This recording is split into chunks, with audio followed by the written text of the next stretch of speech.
அனைவருக்கும் வணக்கம். தேர்தல் வாக்குப்பதிவு முடிஞ்ச நாள்ல இருந்தே தாவைக்கா தலைவர் விஜய் ஒரே கோயில் குளம்னு ஏறி சுற்றிக்கிட்டு இருக்காப்புல.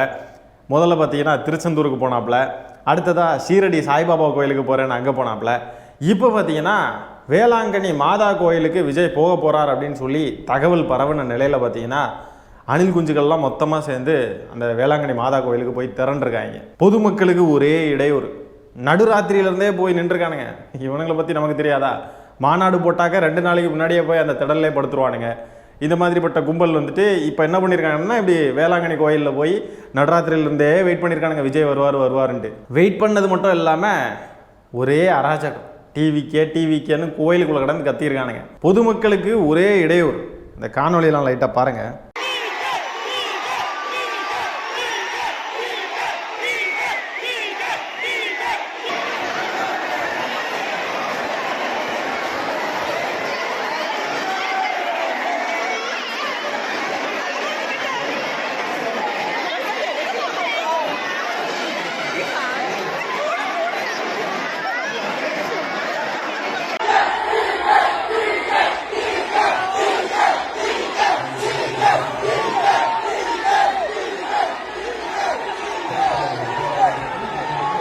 ஒரே டிவிக்கேன்னு எங்கே போனாலும் கத்துறானுங்க.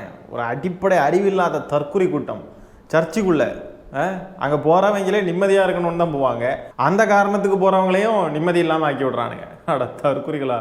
தெருநாய்கள் இருக்குல்ல, தெருநாய் கூட்டம் எந்த தெருவுக்கு போனாலும் இருக்கும். இந்த நடுராத்திரி நேரத்துலலாம் நீங்கள் ரோட்டில் போனீங்கன்னு வைங்களேன், ஒரு தெருவுக்கு ஒரு கும்பல் இருக்கும். ஒரு ஏரியாவை கிராஸ் பண்ணுற வரைக்கும் ஓன்னு குறைச்சிக்கிட்டே இருக்கும். அந்த மாதிரி தான் இது ஒரு தெருநாய் கூட்டம். தாவேக்கான்றது ஒரு தெருநாய் கூட்டம். விஜய் எங்கே போனாலும் பின்னாடியே வந்துடுவானுங்க போல இருக்கு. எப்படி தெருநாய் வந்து ஒவ்வொரு தெருவுக்கும் போகிறப்போ ஓன்னு கிடந்து குறைச்சிக்கிட்டு இருக்குமோ, அதே மாதிரி இவனுங்க விஜய் எங்கெல்லாம் போகிறாரோ அங்கெல்லாம் டிவிக்கேன்னு கிடந்து கத்திட்டு கிடக்குறானுங்க தற்குறி பேர். சர்ச்சுக்குள்ளே போய் அங்கே ஜெபம் பண்ண வந்தவங்களை வந்து டிஸ்டர்ப் பண்ணி இடையூறு ஏற்படுத்திக்கிட்டு இருக்காங்க. என்ன மாதிரியான ஜென்மமோ தெரியல. இவனுங்கள்லாம் என்ன கணக்கில் தான் வாழ்கிறானுங்களோ. சரி, விஜய் வராருன்ற செய்தி எப்படி இவ்வளோ தற்குறிகளுக்கு பரவிச்சு? எல்லாம் வாட்ஸ்அப் குரூப்பு, புரியுதுங்களா? ஏன் விஜயால் அமைதியாக வந்துட்டு போக முடியாதா? போக முடியாது. விஜய்க்கு வந்து அது ரொம்ப கஷ்டம். ஒரு கூட்டம் கூடணும், ஒரு மாஸ் கிரேஸ் அது நடக்கணும். அப்போ தான் விஜய்க்கு ஒரு கெத்து. என்னங்க சும்மா வந்துட்டு போனால் என்னங்க கெத்து? வேணும்னே கூட்டப்படுற கூட்டமாக்கும் இதெல்லாம். எப்படி ஸ்தம்பிச்சிச்சு பார்த்தீங்களா? வேளாங்கண்ணி எப்படி ஸ்தம்பிச்சது பாருங்க. ஒரு வராருன்னு எங்கேயோ இருந்து ஏதோ தகவல் கசிஞ்சிட்டு எப்படி கசியும்? விஜய் ஒரு இடத்துக்கு போறாருன்றது எப்படி கசியும்? வடநாட்டில் சங்கிகளுடைய ஜெய் ஸ்ரீராம் எப்படியோ அதே மாதிரி தான் இங்கே டிவிக்கே. இது பார்க்கறதுக்கு எப்படி இருக்குன்னா, ஒரு ஜோக்கர் வந்து ஒரு அரண்மனைக்குள்ள போறான்னு வைங்களேன், அவன் வந்துட்டு ராஜாவாயிட முடியாது. அந்த அரண்மனை வந்து ஒரு சர்க்கஸ் கூடாரமா மாறிடும். அதே மாதிரி தான் இதுவும். விஜய் போகிற இடமெல்லாம் சினிமா தேட்டர் தான். சினிமா தேட்டரில் எப்படி FDFS கொண்டாடுறதுக்கு என்ன மனநிலையில் இருப்பானுங்களோ அதே மனநிலை தான் கோயில்லையும் சர்ச்சிலையும் மசூதிலையும் எங்கே போனாலும் விஜய் எந்த இடத்துக்கு போனாலும் சரி, எப்படிப்பட்ட இடத்துக்கு போனாலும் சரி, அதே தேட்டர் மனநிலையில் தான் இருக்கானுங்க. விஜய் அரசியலுக்கு வந்ததும் வந்தார்.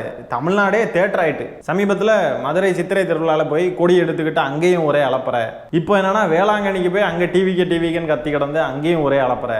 இந்த மாதிரி கேவலமான செயல்கள் இதுவரைக்கும் தமிழ்நாட்டு அரசியல் நடந்ததே கிடையாது. இதுக்கு பேர் தான் மாற்று அரசியல்னு சொல்லி வந்திருக்கானுங்க. சர்ச்சுக்கு போகக்கூடிய உண்மையான பக்தர்கள் இருப்பாங்க இல்லையா, அவங்களுக்கு கடவுள் யார் அப்படின்னு சொன்னால் அங்கே இயேசு இருப்பார். இயேசுடைய சிலை தான் கடவுள். ஆனால் அங்கே கூடியிருக்கக்கூடிய அணில் குஞ்சுகள்லாம் என்ன ப்ரேயர் பண்ணுறதுக்கு போயிருப்பானுங்கன்னு நினைக்கிறீங்களா? விஜயை பார்க்கணும். விஜய் தான் அவனுங்களுக்கு கடவுள். ஒரு புனித ஸ்தலமாக வந்து நிறைய மக்கள் பார்க்கக்கூடிய ஒரு இடம் தான் சர்ச்சு, கோயில், மசூதி இந்த போன்ற இடங்கள்லாம் இல்லையா? இப்போ எனக்கு வந்து கடவுள் நம்பிக்கை பர்சனலி கிடையாது. இப்போ நான் ஒரு சர்ச்சுக்கோ கோயிலுக்கோ இல்லை மசூதிக்கோ போகிறேன் அப்படின்னு சொன்னாவே நான் வந்து அங்கே அமைதியாக தான் இருப்பேன். அடுத்தவங்களுடைய நம்பிக்கையை மதித்து நம்ம வந்து அதை வந்து நம்ம பாட்டுக்கு ஒரு ஓரமாக, நமக்கு நம்பிக்கை இல்லைனாலும் நம்பிக்கையாக இருந்தாலும் சரி, நம்ம யாரையும் தொந்தரவு பண்ணாமல் இருக்கணுன்றது தான் அடிப்படையாக இருக்க வேண்டிய அறிவு. ஆனால் இந்த தற்குறிகளை பாருங்கள், அந்த இடம் என்ன இடம், அந்த இடத்த மக்கள் எப்படி நம்புகிறாங்க, அந்த இடத்துக்கு என்ன மதிப்பு கொடுக்குறாங்க, என்ன மரியாதை இருக்குது, இதெல்லாம் தெரிஞ்சுமே கூட அப்படியே கட்டவிழ்த்து விட்ட காலம் மாதிரி பாயிறானுங்க. அது சர்ச்சுன்னு கிடையாது, கோயில்னு கிடையாது, மசூதின்னு கிடையாது, எந்த இடமும் கிடையாது. பேசிக் சிவிக் சென்ஸே இல்லாத ஒரு தற்குறி வானர கூட்டம். எங்க கத்தணும், எங்க கோஷம் போடணும், எங்க அமைதியை கடைபிடிக்கணுன்ற அடிப்படை அறிவு கூட இல்லாத ஒரு வானர கூட்டம், தற்குறி கூட்டம். அந்த கட்சியுடைய தலைவனும் இதுவரைக்கும் கண்டிச்சது கிடையாது. எப்படி இப்படிலாம் கத்தாதீங்க, இது வந்து இந்த மாதிரி இடம் கிடையாது, இது இப்படிலாம் வராதிங்க, என் பின்னாடி இப்படி வராதிங்க, இப்படிலாம் செய்யாதீங்கன்னு சொன்னதே கிடையாது. அவன் தானே கூட்டத்தை கூட்டுறதே.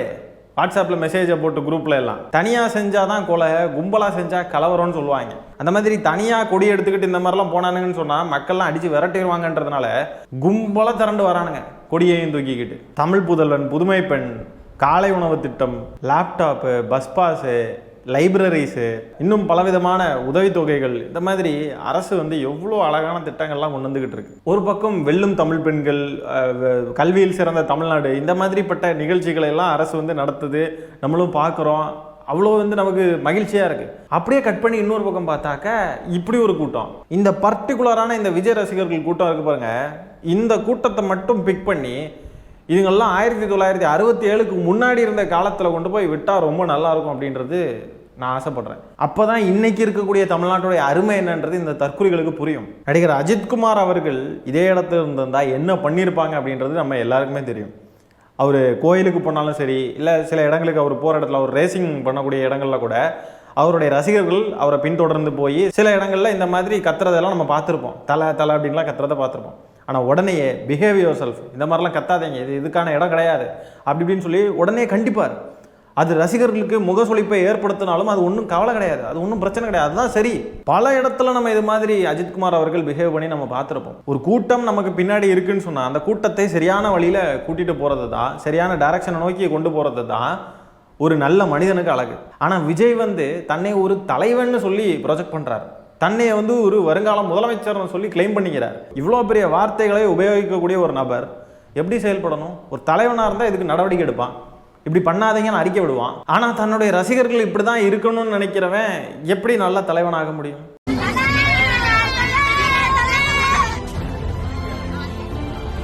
பார்த்தீங்களா, நடிகர் அஜித்குமார் அவர்கள் இந்த மாதிரி சத்தம் போடாதீங்க, இது கோயில், இந்த மாதிரி பண்ணாதீங்க அப்படின்னு சொல்லி கண்டிச்சுட்டு போகிறார். அதுதான் ஒரு நல்ல மனிதனுக்கு அழகு. ஆகவே இந்த காணொலியில் நம்ம பேசியிருக்கிற விஷயங்களை பற்றி என்ன நினைக்கிறீங்கன்றதை கமெண்ட்ஸில் பதிவு பண்ணுங்கள். இந்த காணொலியை நான் இத்துடன் நிறைவு செய்து கொள்கிறேன். நன்றி, வணக்கம்.